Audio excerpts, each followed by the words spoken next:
simulasi PTM yang kita mulai pada tanggal 24 Mei sampai dengan tanggal 31 Mei hari ini dari sejumlah sekolah, baik mulai dari PAUD, TK, SD, SMP, secara umum itu berjalan sesuai dengan rencana. Untuk SD dan SMP itu 90% lebih, karena untuk SD dari 126 hanya 12 SD yang tidak mengikuti, akhirnya kurang dari 10% ya.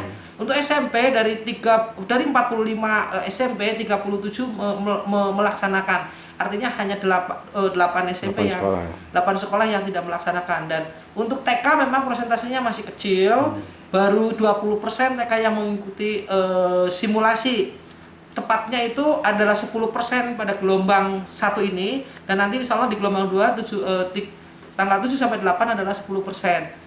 Ada beberapa hal untuk yang tingkat PAUD dan TK. Pertama, dari sisi sarana, beberapa pos PAUD itu tempatnya menurut kami memang terlalu kecil. Misalnya menggunakan ruang RW, pos RW, dan yang di tempat-tempat yang sementara. Kalau TK memang secara fisik memungkinkan untuk dilakukannya PTM. Ini yang harus kita kaji untuk yang PAUD, yang pos-pos PAUD. Dan ada memang 1-2 sekolah yang nampak tidak serius dan langsung kita perbaiki. Misal guru terlambat memulai bersiap di depan sekolah, sementara orang tua dan siswa sudah saking semangatnya. Sebenarnya tidak terlalu salah, karena sekolah misalnya dibuka pukul 7, otomatis teorinya 30 menit sebelum guru bersiap. Tetapi ada orang tua yang mungkin terlalu bersemangat, mungkin rumahnya jauh, mungkin takut segala macam, kemacetan atau apa, jadi datang lebih dini. Bahkan laporan dari beberapa teman itu jam 6 sudah ada yang datang. Tapi ini harus diantisipasi. Di hari kedua, maka sekolah diminta untuk pihak sekolah, guru-guru diminta untuk datang lebih dini ya. Kalau sarana, ada juga 1 sekolah yang kami hentikan untuk melakukan simulasi SMP 6 karena secara sarana prasarana betul-betul tidak memadai. Jadi seperti standarnya alat cuci tangan pakai sabun.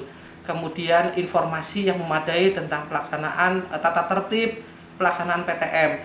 Jika 2 prasyarat itu tidak ada, maka kami berhentikan. Dan itu sudah dilaporkan ke Bu Aspem pada saat melakukan evaluasi. Jadi evaluasi untuk minggu ini dilakukan 2 kali. Pertama itu di hari Kamis untuk pelaksanaan hari Senin, Selasa, Rabu. Kemudian Kamis, Jumat, Sabtu rencananya akan kita lakukan evaluasi kembali siang ini. Sebelum pelaksanaan PTM ini dimulai, guru melalui secara daring sudah menyampaikan informasi ke peserta didik terkait dengan tata tertib pelaksanaan PTM dan juga persiapan PTM. Secara umum di semua sekolah yang saya kunjungi dan saya cek anak-anak, jawabannya adalah siap karena diberitahu oleh bapak dan ibu gurunya. Kalau Juli rencana kan ada transisi nih. Baik. Tahun ajaran baru gimana? Ya, yang 2 bulan kami rencananya akan melakukan persiapan, misal menambah durasi. Di simulasi ini SD kelas 1 hanya 1 jam, SD kelas besar itu 2 jam, SMP 3 jam. Nah, tidak tertutup kemungkinan nanti kami rapat dan kita bahas secara detail termasuk dengan Dinas Kesehatan bagaimana peluangnya ketika misalnya durasi di SMP ditambah dari 3 jam menjadi 4 atau 5 jam. SD misalnya dari 2 jam menjadi 3 atau 4 jam. Kemudian boleh tidak melakukan istirahat, karena teorinya kan 2 jam dalam satu ruangan tertutup itu kurang baik. Jadi bagaimana kalau ventilasi dibuka semua, misalnya 5 jam, 2 jam setengah istirahat, ada 30 menit peregangan dulu misalnya. Nah, seperti itu secara teknis akan kami diskusikan dan akan kami lakukan di bulan Juli. Yang jelas pertama adalah SOP yang diatur di SKP 4 Menteri harus diikuti. Misal, kantin tidak boleh buka, pelajaran olahraga belum dilakukan di lapangan. Nah, itu hal-hal yang diatur di SKP 4 Menteri.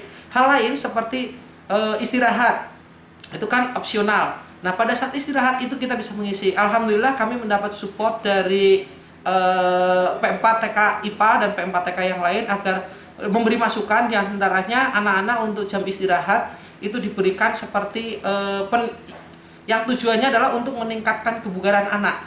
Misal beberapa gerakan yang nanti ada arahan dari P4 TK olahraga, bagaimana gerakan-gerakan atau senam-senam peregangan yang dilakukan selama 7 sampai misalnya 10 menit yang bisa setiap hari membuat anak menjadi lebih bugar, dan itu juga sebagai bagian dari untuk meningkatkan imunitas.